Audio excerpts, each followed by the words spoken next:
Começa agora, Metrópole Debate.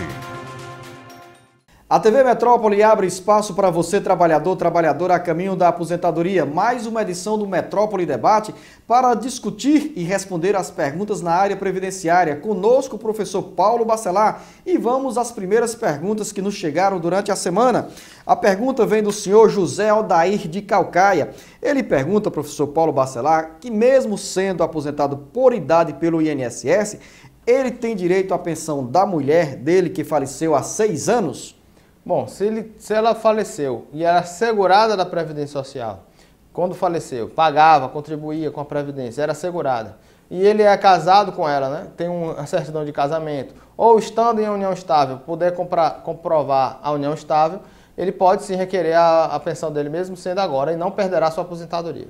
A telespectadora Ana Ferreira de Calcaia, ela tem 52 anos e nunca pagou o INSS e pergunta se nesse momento poderia começar a contribuir com o INSS através do Bolsa Família. Isso é possível? Bom, se ela está falando do Bolsa Família é porque ela é cadastrada no Cade Único.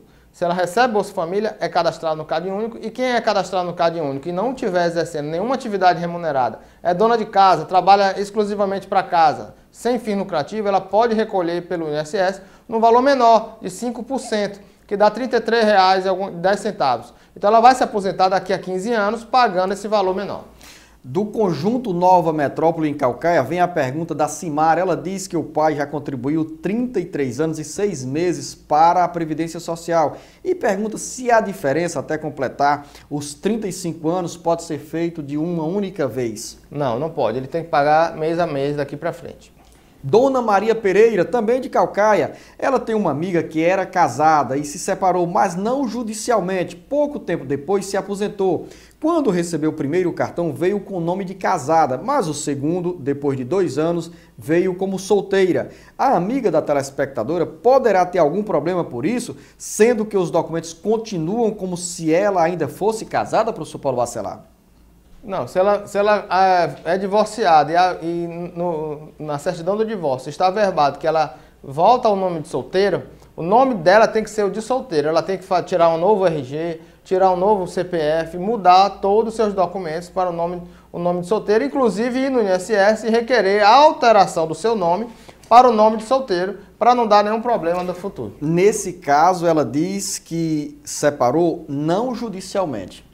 Se ela está somente separada de fato, então o nome dela continua de casada e ela não pode alterar o nome dela no INSS. Se alterar o nome dela para o nome de solteiro, foi erro, é indevido, ela tem que ir lá requerer novamente que volte ao nome dela normal, que é o nome de casado. No caso, a recomendação mais segura é a dona Maria Pereira fazer o processo de divórcio, de separação judicial.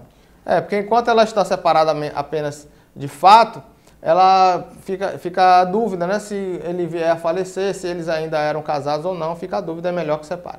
Pergunta do telespectador José Barbosa de Calcaia. Ele se aposentou através da aposentadoria proporcional e completou 10 anos que contribui para o INSS, mesmo depois que se aposentou. O senhor José Barbosa quer saber se pode dar entrada na aposentadoria especial.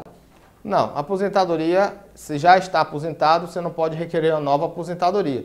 Administrativamente é proibido, é vedado você requerer uma nova aposentadoria. Somente aí na justiça poderia haver uma nova aposentadoria, uma renúncia da aposentadoria que você tem para pedir, mas administrativamente não.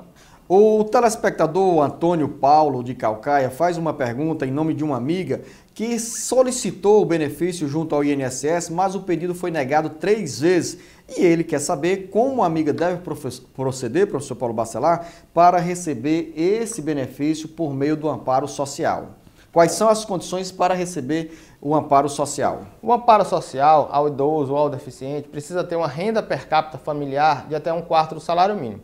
Você tem que juntar todas as pessoas que moram com a pessoa que está requerendo o benefício, somar os salários de cada uma, quanto é que cada uma recebe, dividir pelo número de pessoas e você vai achar um número. Esse valor não pode ser menor do que não pode ser maior do que R$ 169. Não sendo maior do que R$ 169, ela tem direito. Sendo maior, infelizmente, não tem direito. O telespectador Giovanni Lima, do distrito de Jurema, em Calcaia, ele diz que o pai tem 31 anos de carteira assinada e 51 anos de idade. já pode se aposentar? Essa é uma pergunta, porque o Giovanni pergunta também se a esposa dele pode trabalhar com carteira assinada, mesmo sendo deficiente, recebendo auxílio-doença. Não, auxílio-doença, quem recebe auxílio-doença não pode trabalhar.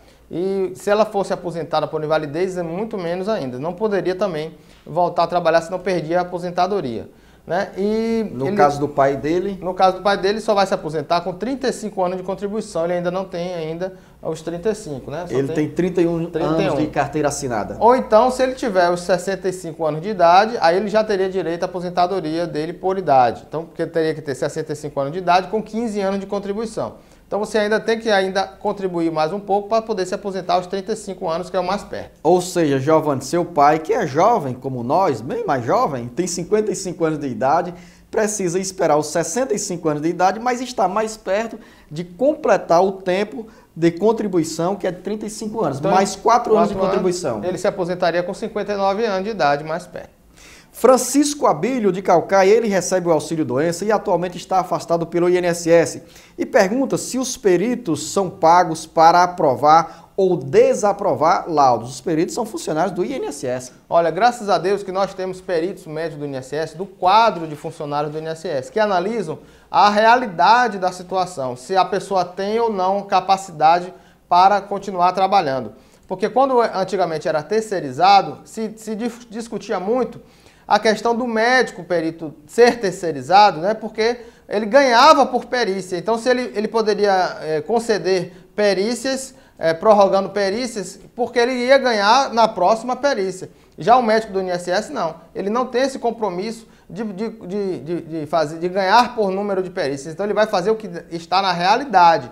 Se a pessoa está incapaz para o trabalho, ele vai conceder auxílio-doença. Se a pessoa não está incapaz para o trabalho, ele não vai conceder aquele auxílio-doença. E cabe à pessoa, achando que está incapaz e sendo negado, ele pode entrar com recurso administrativo ou até mesmo na justiça. Hoje, no caso, os peritos têm o salário e a remuneração pelo INSS e não têm o índice de produtividade que os estimulariam a fazer esse número de perícias que você faz referência. Quando era terceirizado, ele ganhava por número de perícias. Então, quanto mais perícias fizesse, mais ganhava. Então, seria mais inviável essa situação. Marcos, telespectador da TV Metrópole em Fortaleza, ele quer saber o que fazer quando uma pessoa dá entrada no INSS como autônomo, paga somente a entrada ou a primeira parcela e perde o carnê. Como voltar a contribuir nessa situação? Ele compra outro carnê, não tem problema, para pagar daqui para frente. E aquilo que ele já pagou, ele pode tirar um extrato do INSS, extrato de contribuições. Que tudo que já está no CNIS, já está no sistema do INSS, já é uma prova de que ele pagou, ele não precisaria ter mais aquele carnê que ele perdeu. E nós estamos no Metrópole Debate falando sobre direitos da área previdenciária. Nós voltamos já com novas perguntas dos nossos telespectadores. Enquanto isso, você aproveita o tempo aí, acompanhando a TV Metrópole no canal 26 e manda a sua pergunta nesses interesses. Deixe a sua mensagem, porque na próxima edição do Metrópole Debate, você terá a sua dúvida explicada pelo professor Paulo Bacelar.